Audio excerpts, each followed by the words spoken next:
고린도전서 11장입니다.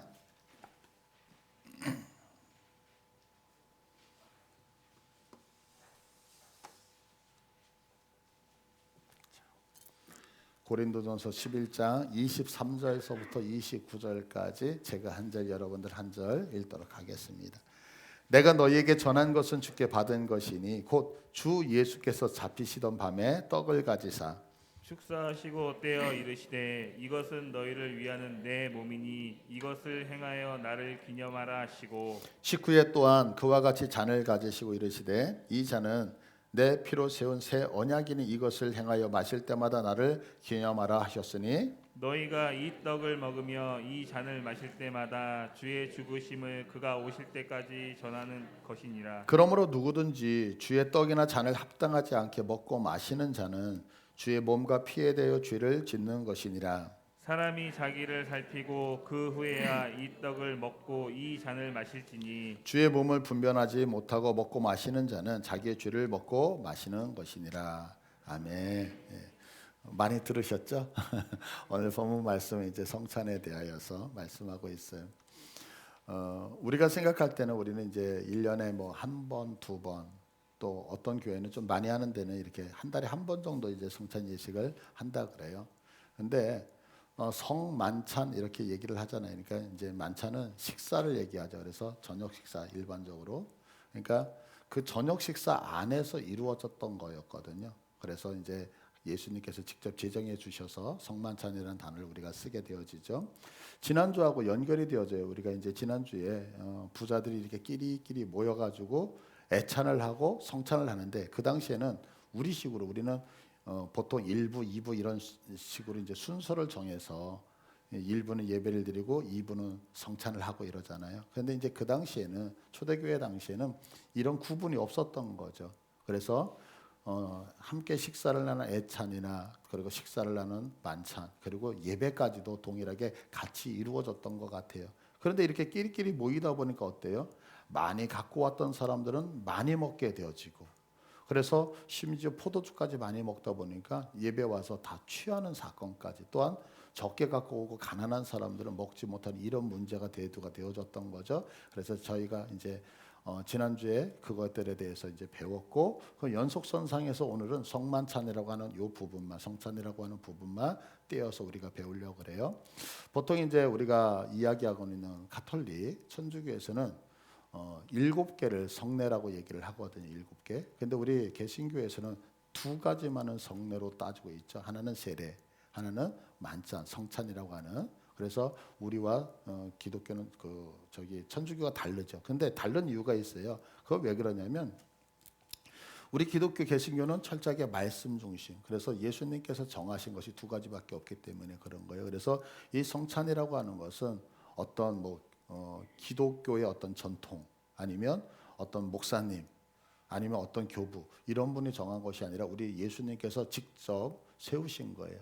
그렇기 때문에 상당히 의미가 있는 거죠. 우리가 성경 안에서 보면 이제 신앙생활을 하면서 내려오면서 전통에 의해서 만들어지는 것들이 있어요.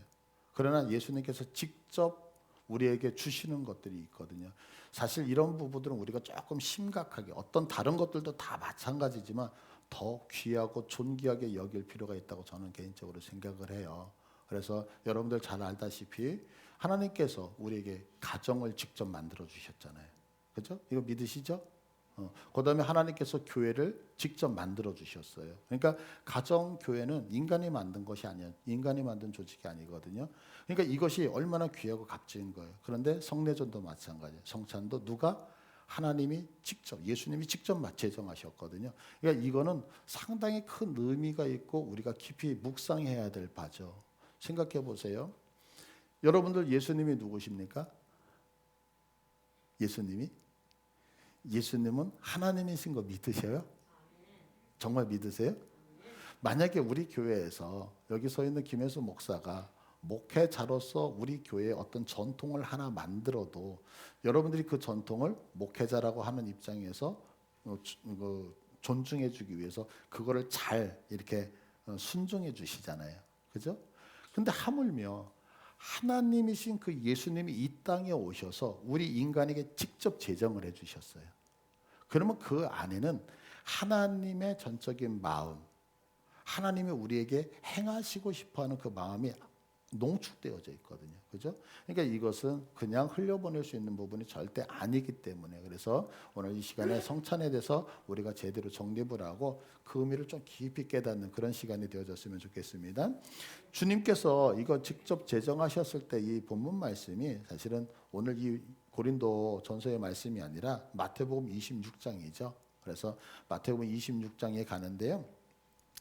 유대인들은 이 만찬을 이제 성만찬이라고 하기보다는 이들은 유월절이 항상 모든 것이 기점이 되어지거든요. 유대인들에게 있어서. 그래서 유월절이 되어지면 이들이 어떻게 되어지냐면 핫가다라고 얘기해요. 핫가다. 핫가다라고 하는 게 뭐냐면 읍조리다라고 하는 뜻이 읍조리다. 히브리어로. 그래서 핫가다라고 해가지고 이 유월절 만찬이 되어지면 하나님의 말씀을 읽어주면서 이 절기를 기념하게 되어지는 거예요. 근데 그때 읽어주는 말씀이 어떤 말씀이냐면 신명기 26장 5절의 말씀이에요.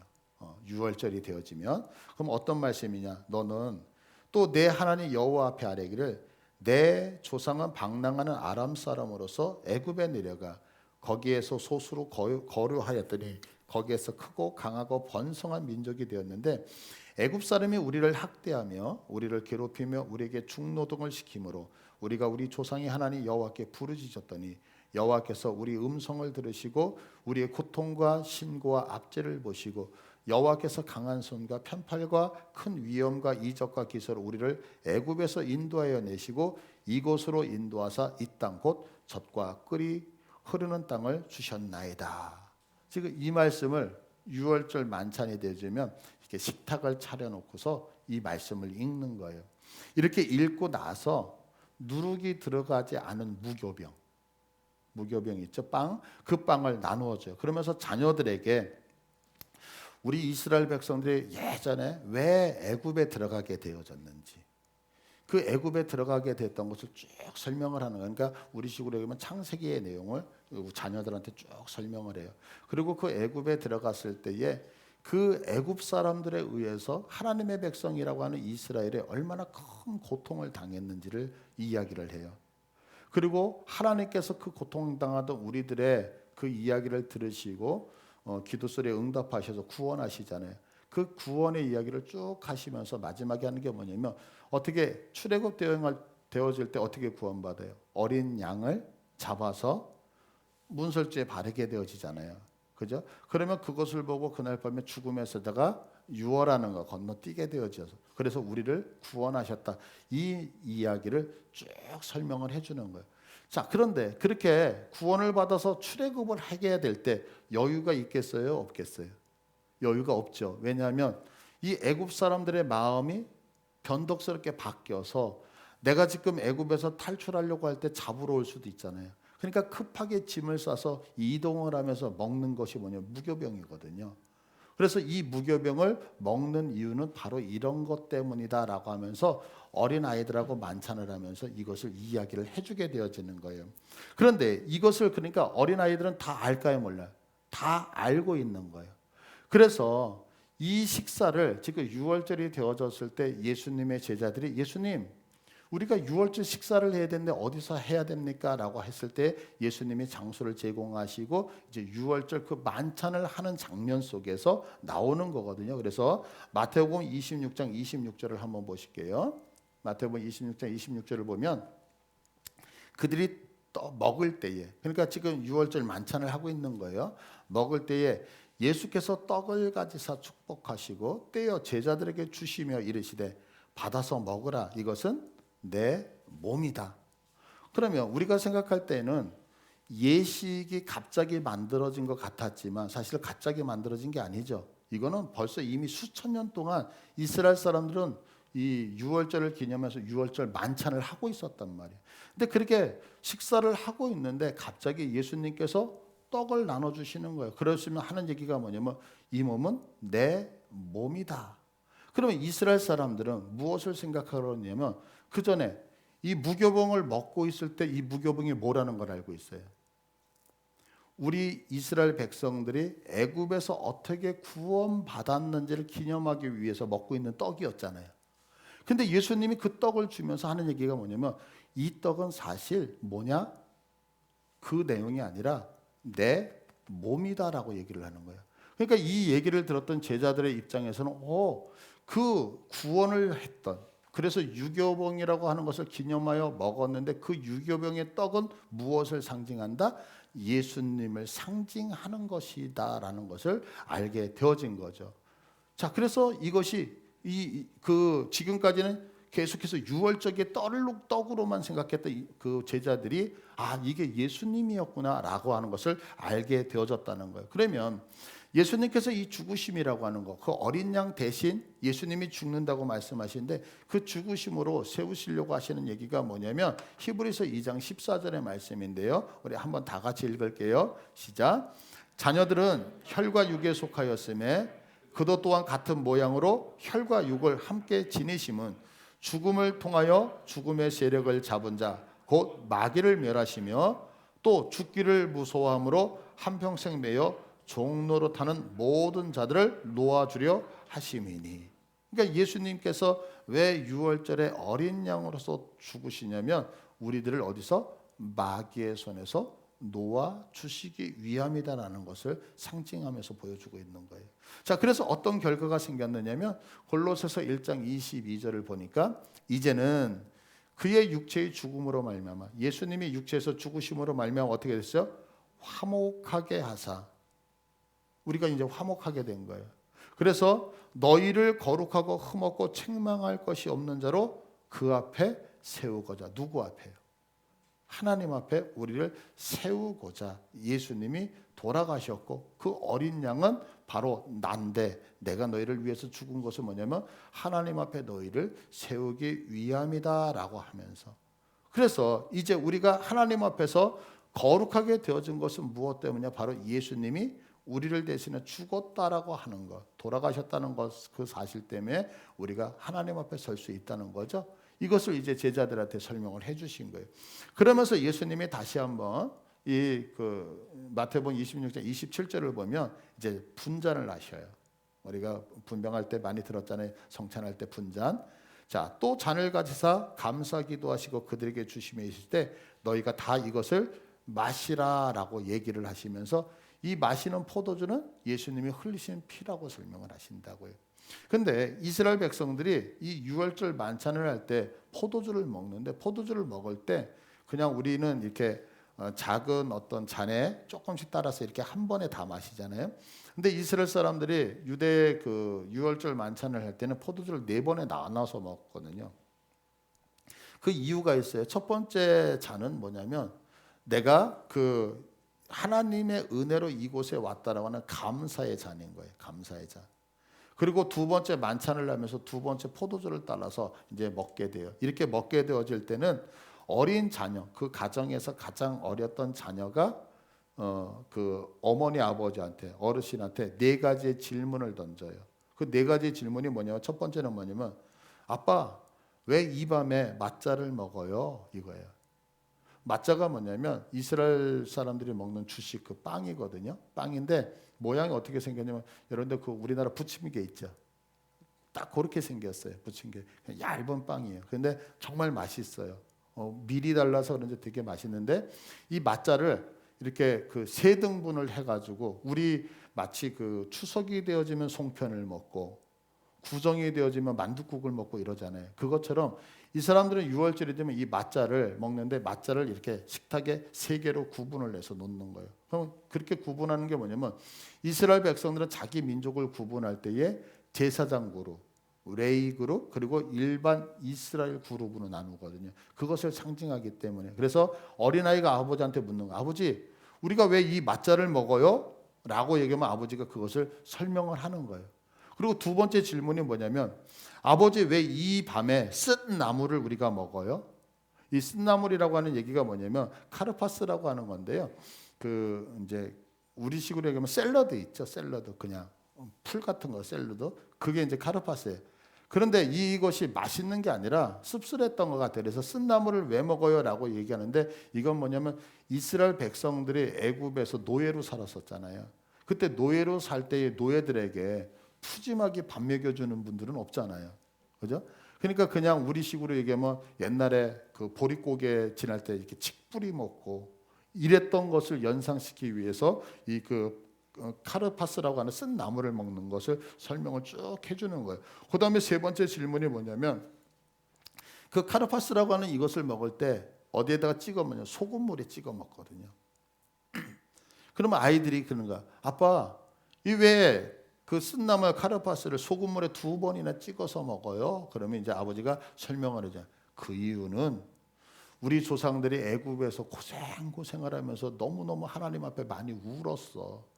그래서 그 울음을 소금으로 대신해서 우리의 고통을 상징하기 위해서 이렇게 찍어 먹는 거다 설명을 해주는 거예요.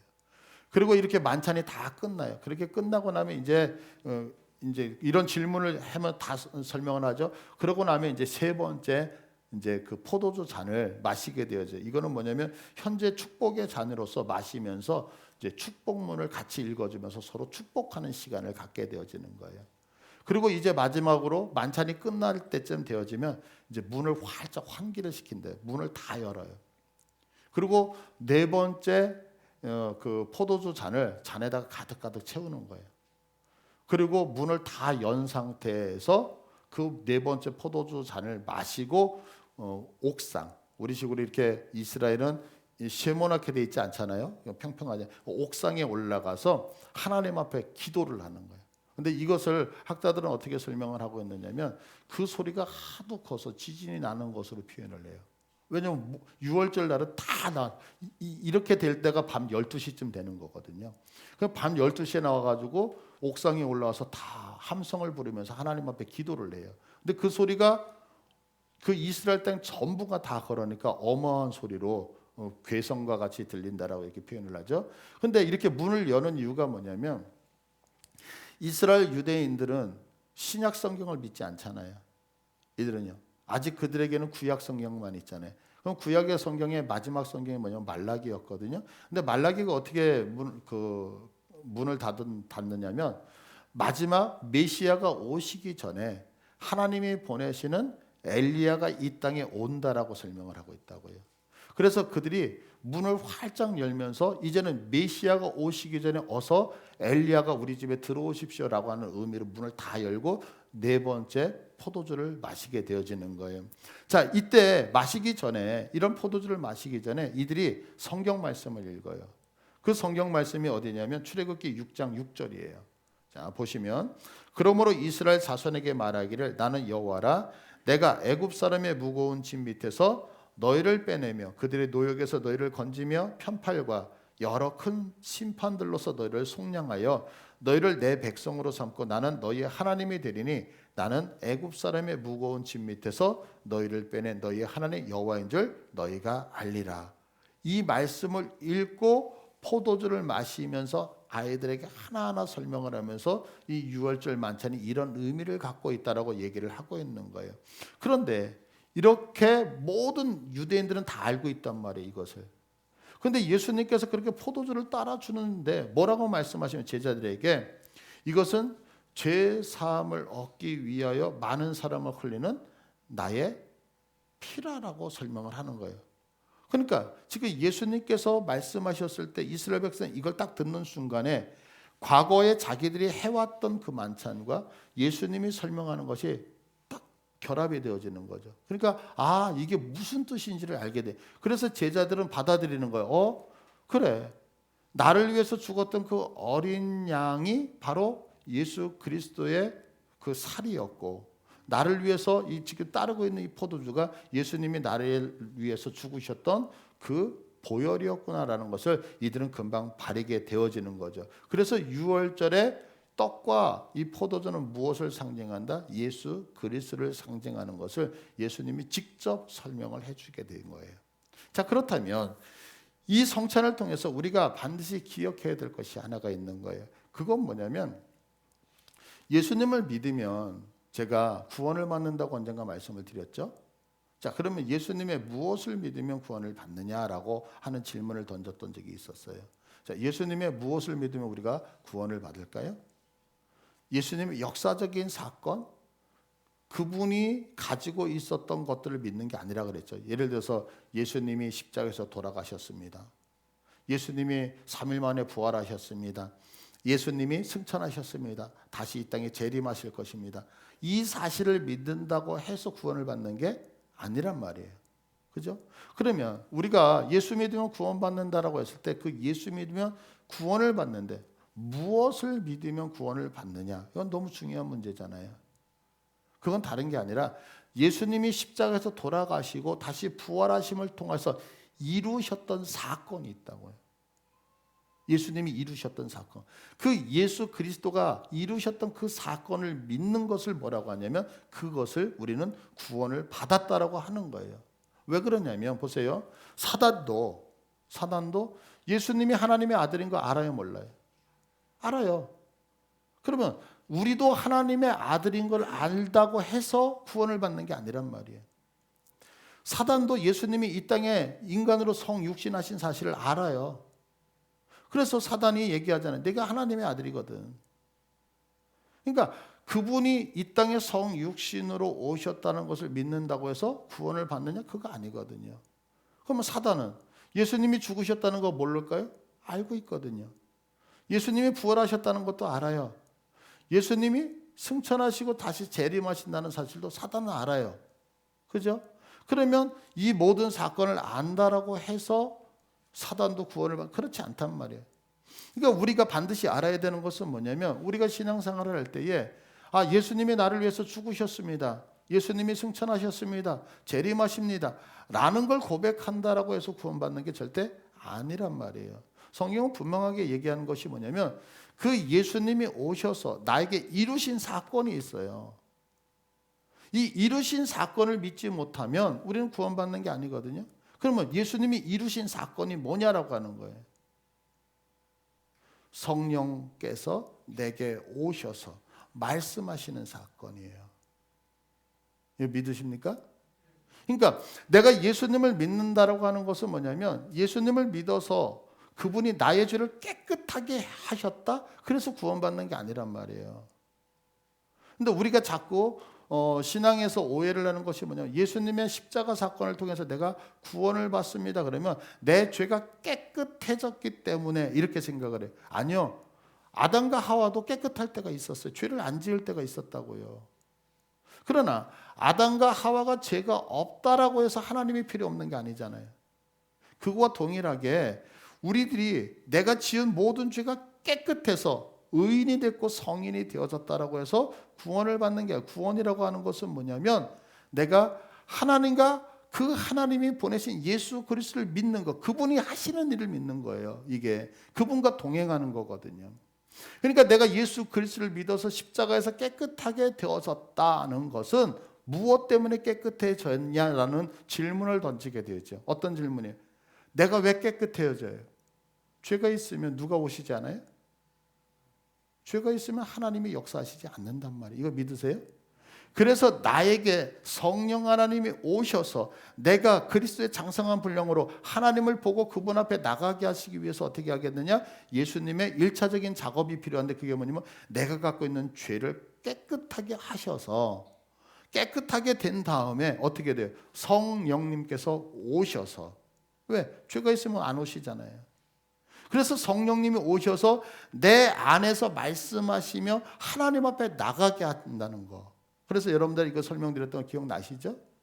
지금 바로 그 사건을 얘기를 하고 있는 거예요. 그래서 구원이라고 하는 것은 예수님을 믿는 것인데 예수님의 무엇을 믿는 것이냐라고 했을 때 그분이 죽으시고 부활하셔서 우리에게 이루어 놓으신 사건이 있었단 말이에요. 그 사건을 믿는 것인데 그 사건이 뭐냐? 그 사건이 바로 성찬이라고 하는 거예요. 바로 성찬. 그러니까 교회는 무엇이 교회냐면 예수님이 나를 위해서 십자가에서 못 박혀 죽으셨습니다라는 것을 증거하여서 그래서 내가 어떻게 그 예수님을 믿고 이 자리에 와 하나님의 백성이 되어졌느냐를 알리는 것이 교회인 겁니다.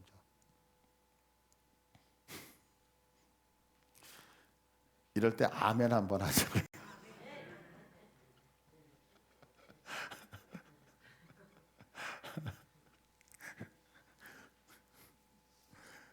그러니까 교회는요, 단순하게 성찬 그러면 그냥 조그만 빵 하나 먹고 그 포도주 한 잔 먹는 의식이 아니에요. 의식. 그 안에는 이건 주님께서 이것을 의식으로 만든 게 아니라 그 내용에 심오함이 있다고. 그러니까 하나님, 예수님, 하나님이신 그분이 우리에게 이것을 제정하셨을 때 그 의미가 얼마나 심오하겠어요. 근데 감히 하나님의 그 담겨져 있는 의지, 의도를 인간이 깨닫는다는 건 쉽지 않잖아요. 그러니까 성찬은 그런 의미를 갖고 있어요. 그러니까 진짜 성찬이란 예수께서 십자가에서 죽으셔야 했는지, 왜 그분이 살을 찢기고 피를 흘리셔야 됐는지 이것을 깊이 생각하면서 묵상을 해야지만, 그래서 하나님의 의도성을 깨달아야지만 그것이 바른 성찬이 되어지는 것이지, 그냥 떡을 먹고 포도주를 먹는다라고 해서 그 의식을 통하여서 우리가 성찬에 참여하는 게 절대 아니라고 하는 거죠. 근데 오늘 우리가 읽었던 고린도전서 11장 25절 이제 본문으로 오자고요. 봐보세요. 여기 보시면 19에 또한 그와 같이 잔을 가지시고 이르시되 이 잔은 내 피로 세운 새 언약이니 이것을 행하여 마실 때마다 나를 기념하라 하셔요. 그러니까 성찬을 할 때마다 계속해서 하나님께서 무엇을 요구하시냐면 나를 기념하라라고 얘기하는 거예요. 그런데 여기서 우리가 꼭 기억해야 되는 것이 뭐냐면 이 잔은 내 피로 세운 새 언약이라고 할 때 이 언약이라고 하는 거예요. 우리는 이스라엘 사람들이 아니잖아요. 우리는 유대인이 아니에요. 유대인이 아니다 보니까 이스라엘 사람들은 이렇게 자동적으로 머리에 딱 떠오르는 생각이 거의 없죠. 예를 들어서 세례 요한이 지금 백성들이 많이 있어요. 이 광야에서 외치는 자가 소리가 듣다 예수님이 지나갈 때에 하나님의 어린 양을 봐라라고 예수님을 딱 가르쳤어요. 그러면 여기 있는 모든 이스라엘 사람들은 하나님의 어린 양을 보라라고 할 때 머릿속에 딱 떠오르는 게 아사셀 양이에요. 성막에서 예배를 드릴 때에 하나님 앞에 성막에 와서 이제 죽여서 제물을 삼는 양이 한 마리가 있고, 그리고 이스라엘 그 대제사장의 대속죄일 날 이제 그 성소, 지성소에 들어가서 그거를 바치죠. 그러면 백성들은 저 밖에서 기다리고 있는 거예요. 왜냐하면 예배를 그 제사를 드리다가 죄를 짓게 되면 대제사장이 죽게 되어지잖아요. 그러니까 우리 대제사장이 어떻게 그 의식을 하고 나오는지 밖에서 다 목 놓아 기다리고 있어요. 그러다가 대제사장이 예배를 다 드리고서 탁 나와요. 지성소에서 나와요. 나오면 백성들 앞에서 외치는 것이 뭐냐면 하나님이 너희들의 죄를 용서하셨다 그런 거예요. 왜? 내가 제물을 드리고 나왔는데 죽지 않았잖아요. 그러니까 이 얘기는 하나님이 내 제물을 받으셨다는 거거든요. 그래서 하나님이 우리의 죄를 용서하셨다 그러면 백성들이 이제 축제가 일어나는 거예요.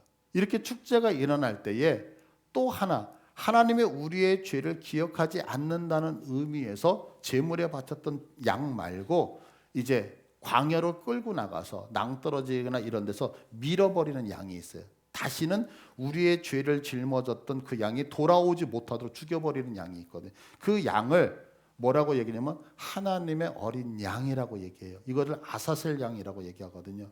그러니까 지금 세례 요한이 예수님을 보고 하나님의 어린 양 그랬을 때 이스라엘 모든 백성들의 머릿속은 아사셀? 딱 떠오르는 거예요. 근데 지금 오늘 이 본문도 마찬가지예요. 19회 또한 이와 같이 잔을 가지고 이르시되 이 잔은 내 피로 세운 새 언약이니 할 때 언약의 말씀을 딱 했을 때 이스라엘 백성은 떠오르는 언약이 몇 개밖에 없어요.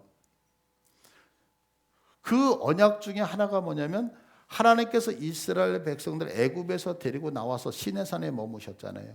이 시내산에서 하나님께서 약속하시는 게 있죠.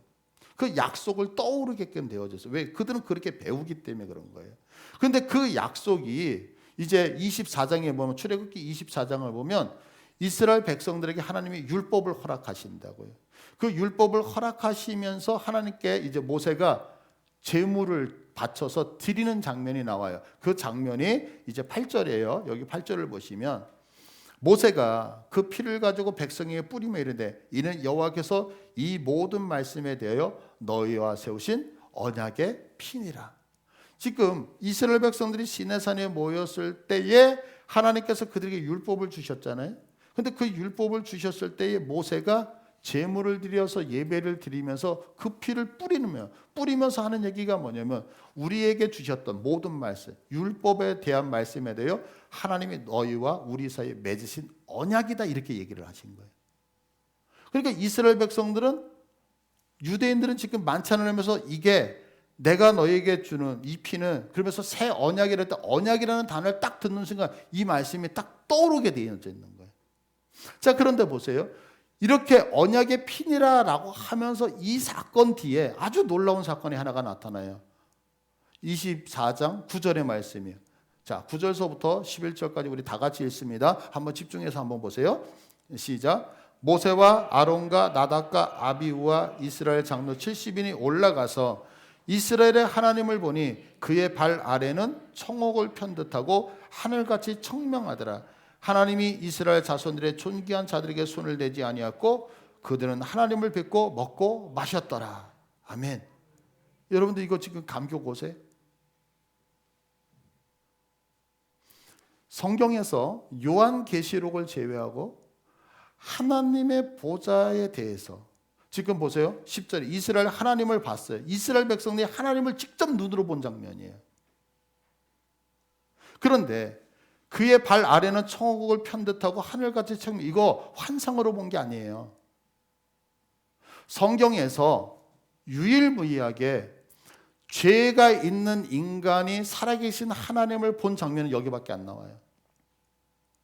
그런데 여기 뭐라고 하냐면 이렇게 하나님이 청옥을 편 듯하고 하늘같이 청명한 그 하나님 앞에서 하나님이 이스라엘 자손들의 존귀한 자들에게 손을 대지 않으셨어요. 죽이지 않으셨던 거예요. 여러분들 선지서들을 보면 어때요? 선지자들이 두려워하는 것이 뭐냐면 천사를 보거나 그럴 때 내가 화로다 내가 죽을까 두렵다라고 하잖아요. 근데 하나님이 그 존귀한 자, 여기 지금 올라온 70장로들을 죽이지 않으셨다는 거예요. 죽이지 않은 것도 기적이거든요. 죄 많은 인간? 그런데 더 놀라운 건 뭐냐면 그들은 하나님을 뵙고 먹고 마셨더라는 거예요. 아멘. 여러분도 생각해 보세요. 죄 많은 인간이 하나님의 얼굴을 볼 수 있나요? 죄 많은 인간이 하나님과 직접 대화를 나누고 그분 앞에서 먹고 마시는 게 가능한가요? 불가능하잖아요. 근데 성경은 뭐라고 하냐면 하나님을 뵀을 뿐만이 아니라 하나님이 죽이지 아니하시고 하나님이 뵙고 그들 앞에서 먹고 마셨다고 얘기를 하고, 어떻게 이게 가능했죠? 동물을 잡아서 동물의 피를 뿌린 사건을 통하여서. 그래서 구약의 모든 제사는, 소제를 제외하고 모든 제사는 다 피가 들어가잖아요. 왜? 이 피가 별것이 아니라 이 피는 생명의 피인데 이 피가 있음으로 인하여서 우리의 죄 사함을 받고, 죄 사함을 받기 때문에 그 높으신 하나님 앞에 우리가 나가서 그분과 먹고 마실 수 있는 은혜와 축복을 누렸다라고 성경은 얘기를 하고 있는 거예요. 그런데 본문을 보세요. 본문 오늘 아까 읽었던 11장 25절을 보면 뭐라고 써요? 식후에 또한 그와 같이 잔을 가지시고 이르시되 이 잔은 내 피로 세운 언약. 아까 언약 이해되시죠? 그런데 뭐라고 하면 내 피로 세운 새 언약이라는 거예요. 새 언약. 언약은 언약인데 새로운 언약이라는 거예요. 그럼 왜 새로운 언약이라고 말씀하시냐면 히브리서 9장 11절을 볼게요. 11절을 보시면 그리스도께서는 장래 좋은 일의 대제사장으로 오사 손으로 짓지 아니한 것 곧 이 창조에 속하지 아니한 더 크고 온전한 장막으로 말미암아 염소와 송아지의 피로 하지 아니하고 오직 자기의 피로 영원한 속죄를 이루사 단번에 성소에 들어가셨다. 이게 뭐예요? 아까 이스라엘 백성들이 하나님의 말씀을 받고 나서 동물을 잡아서 그 동물의 피를 뿌리고서도 하나님 앞에서 죽지 않고 그분과 먹고 마실 수 있었다라고 한다면 예수님은 어떻게 해요? 오직 당신이 흘리시는 피로 이것을 반복적으로가 아니라 영원히. 그래서 히브리서에서 우리에게 설명하는 것이 세 가지의 단어가 있거든요. 그것이 뭐냐면 단번에, 영원히, 완전이라고 하는 단어예요. 지금까지는 단번이 아니었잖아요. 계속해서 내가 주님 앞에 나갈 때마다 제사를 드려야 되는 거예요. 아마 오늘도 우리 예수님이 돌아가시지 않았다면 우리가 이 시간에 예배 드리러 왔을 때 여러분들 집에서 다 닭이라네. 염소 한 마리 아니면 양 한 마리씩 잡고 오셨어야 될 거라고요. 그리고 여러분들은 칼을 갖고 와가지고 그 염소들을 다 죽였을 거라고요. 근데 우리 그거 안 하잖아요. 왜요? 예수님이 십자가에서 돌아가신 그래서 피를 흘리신 그 사건, 그것이 단 한 번의 사건으로 영원히 우리의 후손들도 제사를 드릴까요? 안 드릴까요? 안 드리죠. 영원히. 그리고 완전하게. 이것이 지금 히브리서가 얘기하고 있는 거거든요. 그래서 단번에 그분의 피로 영원히 그분의 피로 완전하게 우리들을 어떻게 하시겠다는 거예요? 성소에 들어가게 하셨다는 거예요. 그러면서 계속해서 보세요. 13절에 염소와 황소의 피와 및 암송아지의 죄를 부정한 적이 뿌려 그 육체를 정결하게 하여 거룩하게 하거든. 하물며 영원하신 성령으로 말며 흠없는 자기를 하나님께 드린 그리스도의 피가 어찌 너희 양심을 죽은 행실에 깨끗하게 하고 살아계신 하나님을 섬기게 하지 못하겠느냐. 이로 말미암아 그는 새 언약의 중보자이다. 이렇게 얘기를 하는 거예요. 누가? 예수님이. 그러니까 여러분들 생각해 보세요. 지금 우리가 이 시간에 사실 예배 또한 성찬을 할 때에 이걸 너무 당연하게 느끼는 거죠. 당연하게. 사실 우리가 인생을 살아가면서 오늘 내가 호흡하고 살아가는 거에 대해서 특별하게 감사하는 분들이 있나요? 있을 수도 있겠죠. 그런데 사실 내가 오늘 사는 것이 너무나도 당연한 것 같지만 이게 당연한 건가요? 누군가는 살고 싶어서 몸부림쳤던 그 하루의 인생이 지금 우리에게 주어진 거잖아요. 오늘 내가 먹고 마시는 것들이 이거 너무나도 당연한 것 같지만 이게 당연한 건가요? 먹고 싶어도 먹지 못하는 사람이 있잖아요. 내가 잠을 자고 싶은데 잠을 자지 못해서 힘들어하는 사람이 있잖아요. 이게 당연한 것 같지 당연한 게 아니잖아요. 그거와 같이 우리가 신앙생활을 하면서 지금 우리에게 주어져서 내가 누리고 있는 것, 예배 드리는 것 너무 당연한 것 같잖아요. 제가 신학교 다닐 때에 이제 교수님이 그 방학 때가 되시면 저기 어디죠? 소록도를 다녀오시는 거예요. 그리고 소록도를 다녀오셔가지고 간증을 하셔요. 근데 간증을 하는데 제가 큰 도전을 받았던 것이 하나가 있었어요. 그게 뭐냐면 그분들이 이렇게 예배 시간에 대표 기도를 하면은 대표 기도가 20분, 30분을 하신대요. 목사님 설교는 10분인데 기도를. 근데 여기서 기도를 할 때 다들 우리는 20분 기도하면 어때요, 여러분? 푹 자잖아요. 자고 일어나는 아직도 안 끝났네? 죄송해요. 이렇게 안 좋게 표현해서. 오래 가면 우리는 집중하기 되게 힘들잖아요. 그런데 소록도에서 예배를 드리는데 대표 기도를 하는데 20분, 30분을 대표 기도를 하시더라는 거예요. 그래서 이 교수님이 이제 목사님이잖아요. 싫더라는 거예요. 무슨 대표 기도를 이렇게 오래 해. 그래서 예배가 다 끝난 다음에 이제 목사님을 만나가지고 목사님, 근데 한 가지 좀 이렇게 외람되지만 말씀을 드리겠습니다. 그런데 이제 대표 기도 말씀을 드린 것 같아요. 너무 깁니다. 예배 시간에는 우리가 하듯이 2분, 3분 간결하게 이렇게 해도 무슨 대표기도 20분, 30분을 합니까? 그때 이 목사님이 하시는 얘기가 뭐냐면 이 말씀을 하시대요. 목사님, 우리 동네에서 우리 교회에서는 이 기도가 저분에게 마지막 기도가 될 수 있습니다 라고 얘기를 하더래요. 오늘 내가 대표 기도 석상에 섰는데 이 기도가 자기 일생의 마지막 기도가 된다고 생각을 하기 때문에 간절히 기도한다는 거예요. 근데 저 이거 경험했거든요. 제가 그 여수에는 애양원에 간 적이 있었어요. 애양원에.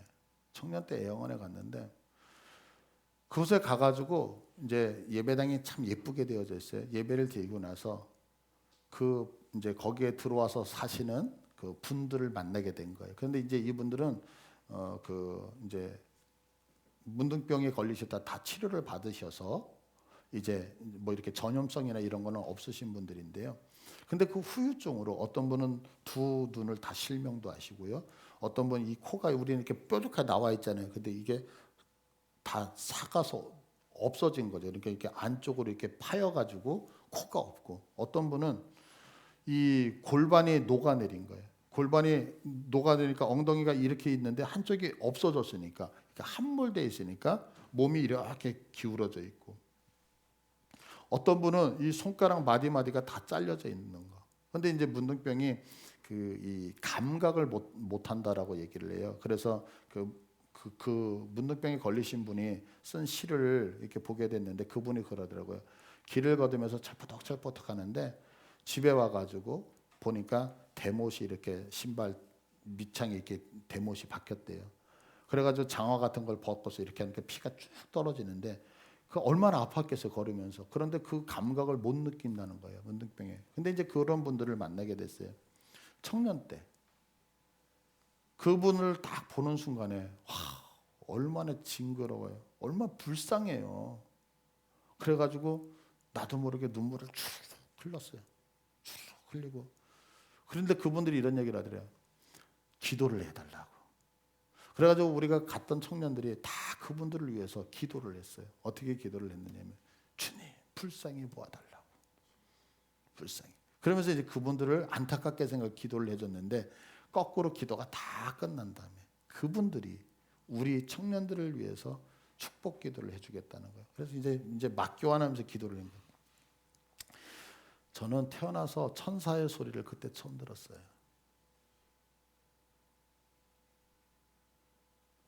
그분들의 모습이 문둥병으로 다 일그러지고 망가지고 그랬는데, 그분들의 영혼이 얼마나 하나님 앞에서 해맑았는지 아세요? 전 만약에 천사가 있다면 그런 분들이 천사라고 그때 청년 때 느꼈던 거예요. 하나님을 사랑하는데요, 두 눈이 다 실명이 됐어요. 그래서 지금 우리 교회처럼 이렇게 연세 드신 분들이 앉아 계시는 거예요. 근데 이분들이 뭐 하냐면, 제가 갔을 때 신약 성경을 마태복음서부터 요한계시록까지 전부 다 암송을 하셨어요. 이 눈이 머신 분들이. 그러면서 그 장로님이 저한테 하시는 얘기가, 다음에 오면 구약 성경도 다 외우고 있을 거예요, 이러시더라고요. 아마 지금은 다 소천하셨을 거예요. 여러분들, 우리가 생각할 때에 잘못 생각하는 것들이 너무 많은 거예요. 내게 지금 주어진 것들이, 나는 귀한 걸 모른단 말이에요. 이 자리에 예배에 나왔는데 예배가 귀한 걸 모르고, 지금 하나님 앞에 기도한 기도가 귀한지 몰라요. 그런데 지금 하나님께서 신이신, 우리가 믿고 그 하나님이신 예수님이 지금 이 성찬을 통해서 말씀하시는 것이 바로 이건 거예요. 이거 먹어. 이게 내가 너희를 위한 새 언약이야. 어떤 언약? 너희들이 하나님의 존전에서 먹고 마실 수 있도록 단번에 영원히 완전히 해결해 주는 내가 흘린 보혈이고 내 살이다라고 얘기를 하고 있는 거예요. 이 사건이 없었으면 오늘 이 자리에 우리가 있을 수 있겠느냐고요. 예수님의 이 새 언약의 사건이 없었다면 우리가 지금 하나님 앞에 나와서 기도할 수 있겠느냐고요. 그런데 그 하나님이 피 흘려 주심으로, 예수님이 피 흘려 주시고 성찬을 해 주심을 통하여서 무엇하냐면, 오늘 우리가 이렇게 자유롭게 나와서 예배 드릴 수 있다는 사실 믿으십니까? 저는 이런 생각 많이 했었어요. 한번 여러분들 이런 질문 앞에 답해 보시기 원해요. 우리 지금 이 예배 드리는 모습 귀해요? 귀해요? 나쁘다는 게 아니라 귀해요?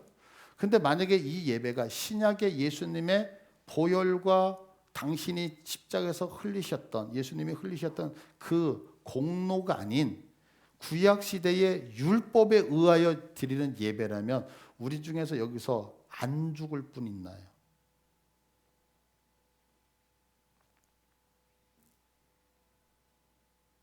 우리 여기 어르신들 앉아 계시는 거 되게 힘들죠.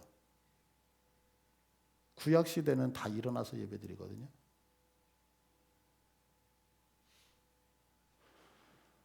하나님 앞에 예배 드리러 들어갔다가 하나님이 약속하신 불, 하나님이 약속하신 방법대로 예배드리지 않으면 죽어서 나온다는 사실 아시죠? 우리는 예배를 이렇게 드리든 저렇게 드리든 너무 자유롭잖아요. 왜요? 예수 그리스도의 보혈이 나를 덮어. 하나님의 보좌 앞에 나갔을 때 하나님의 나를 선하게 보시기 때문에 그 은혜가 오늘 성찬에 담겨져 있다라고 하는 거죠. 그래서 오늘 본문 27절을 보시면 뭐라고 얘기하면, 그러므로 누구든지 주의 떡이나 주님의 잔을 합당하지 않게 먹고 마시는 자는, 합당하지 않다는 것은 무가치하게, 나를 이렇게 나되게 만드셨던 예수님의 이 십자가의 사건이 여러분들 무가치합니까? 내가 편하게 앉아서 예배 드릴 수 있는 이유가 뭔지 아세요? 예수님이 십자가에서 내가 받아야 될 모든 고통을 담당하셨기 때문에 오늘 나는 편한 거예요. 내가 마땅히 흘려야 될 보혈이었는데, 내가 흘려야 될 그 피였는데, 저주의 피였는데 당신이 대신 흘려주심을 통하여서 오늘 내가 피 한 방울 없이 이 자리에 앉아 있다는 거, 이거 은혜잖아요. 여러분, 제가 막대기를 가지고 여러분들 한 대씩만 때린다 그래도 아플 거 아니에요. 근데 살갗이 다 찢어지면 그 안에서 피가 흐르는 그 고통이 누구 때문이었느냐면, 오늘 내가 하나님의 존전에 서서 예배 드리게 하시기 위하여 나를 대신해서 채찍에 맞으셨다는 사실. 그래서 그것을 통하여 내가 오늘 하나님 앞에서 당당하게 앉아서 편하게 예배 드릴 수 있다라고 하는 것, 이것이 얼마나 큰 은혜냔 말이에요. 그래서 날마다 예배 드릴 때마다, 날마다 주님 앞에 기도할 때마다, 날마다 우리에게 성찬이 이루어질 때마다 하나님의 은혜가 아니었으면 안 됩니다라고 하는, 그 하나님이 나를 얼마나 사랑하셨는지에 대한 깊은 묵상이 우리에게 있지 아니하면 우리는 이 성찬이 예식으로, 형식으로 흘러갈 수밖에 없다는 거죠. 그래서 성경은 분명히 얘기하는 게 뭐냐면, 주님의 떡과 잔을 함부로 무가치하게 여기는 자, 주의 몸과 피에 대여 죄를 짓는 것이다, 이렇게 얘기를 하고 있는 거예요. 여러분, 신앙생활은 값없이 주어진 게 아니잖아요. 우리가 드리는 이 보편적인 이 예배, 기도, 모든 것도 할 때 우리가 이 마음이 있었으면 좋겠어요. 주님이 다 이루셨지만, 그래서 우리에겐 자유함이 있지만, 그러나 그 자유를 방종으로 끌고 가는 것이 아니라 그 자유를 감사와 감격과 하나님 앞에 반응하는 아름다운 모습으로 끌고 갈 때에 주님의 그 아픔과 고통이 조금이나마 덜해지지 않을까라는 생각이 들어요. 이것이 오늘 우리에게 주어졌던 성찬의 의미인 것을 깨달으셔서 우리에게 주어진 예배의 생활 하나하나가 얼마나 값진지 느끼시고 반응하시고 감사로만 나가는 모습이 있기를 간절히 축복합니다.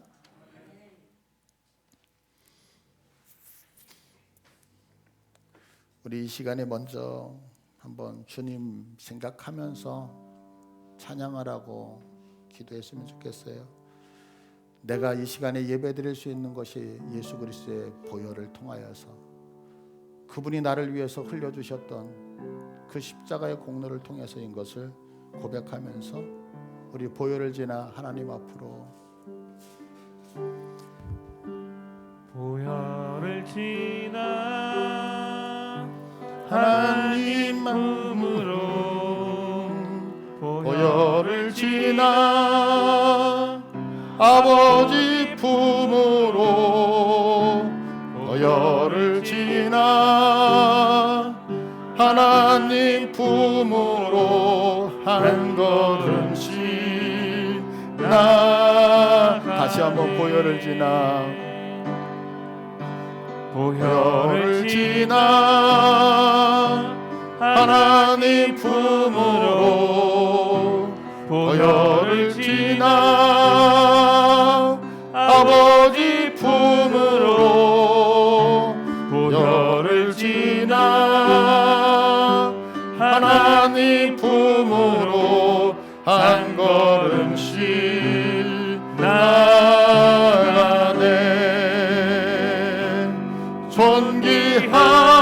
존귀한 주 보혈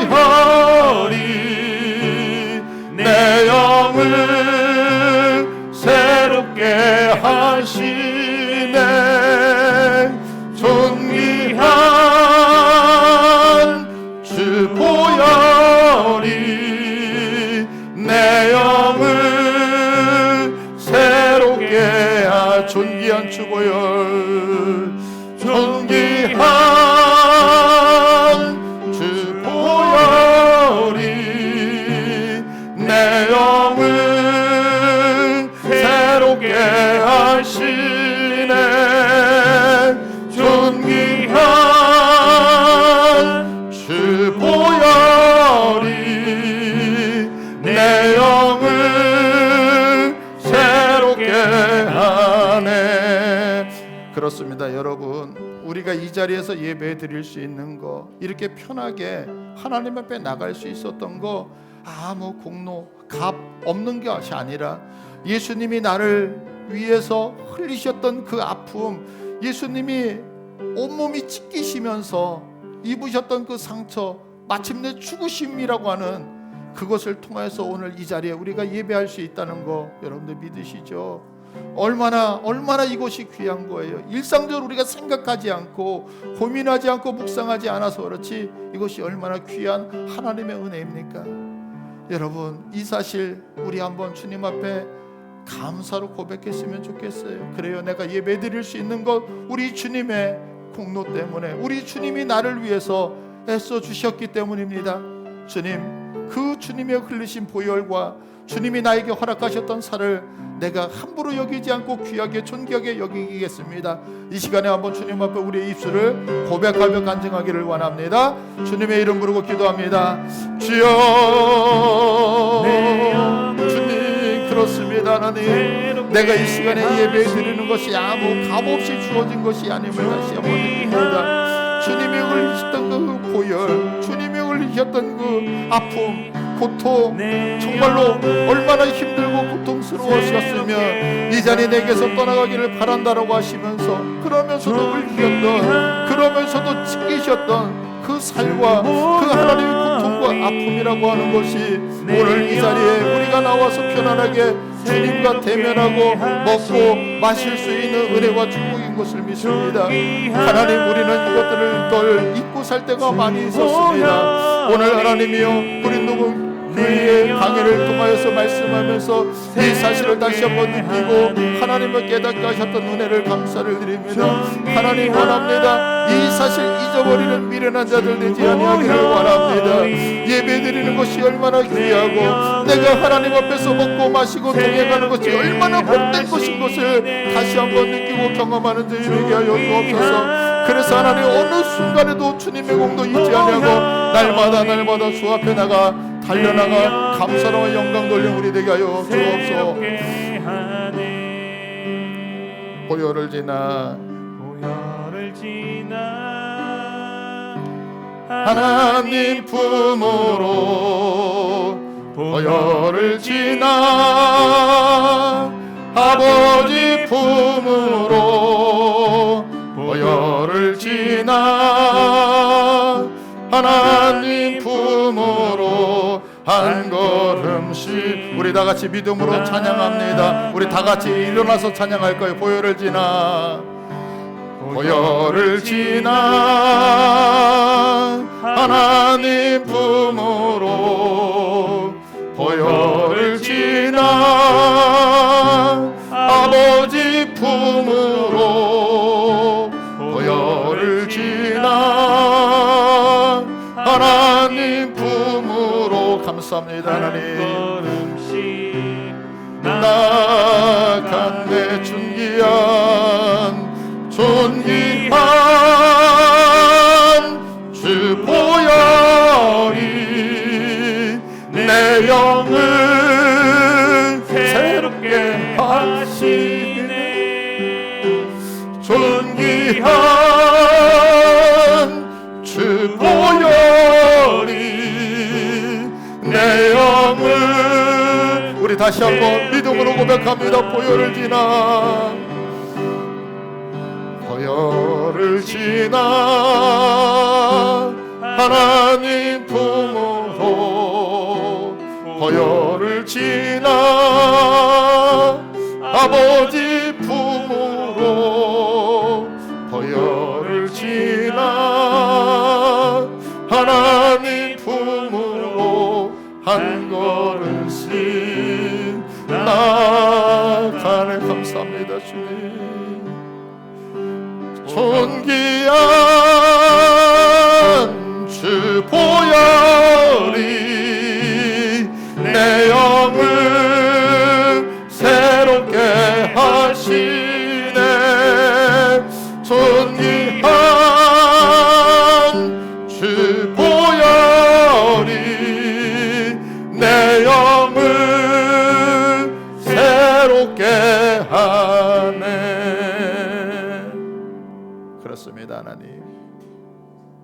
하나님이 아니셨다면 감히 이 자리에 있을 수 없는 저희들, 하나님이 계셨고 하나님의 방법이 있으셨기에 주의 손전으로 나갑니다. 하나님 감사합니다. 하나님 고맙습니다. 일평생 살면서 이 은혜 잊지 않고 사는 저희 되어질 수 있도록 도와주옵소서. 주님의 마음 아프게 하는 미련한 자 되지 아니하도록 주님 힘 주시옵소서. 이제는 우리 주 예수 그리스도의 은혜와 하나님 아버지의 극진하신 사랑하심과 성령 하나님의 위로 내주 교통 충만하심이 오직 주님이 이루셨던 그 사건을 믿고 주님의 보혈만 의지하여 주의 존전에 나가 영광과 존귀를 올리며 살기를 소원하는 우리 사랑하는 모든 성도들 머리 위에, 가정 위에 하는 모든 생업과 하나님 주님 앞에 간구하는 기도, 이 나라 이 민족 위에 지금으로부터 영원토록 함께 계실지어다. 아멘.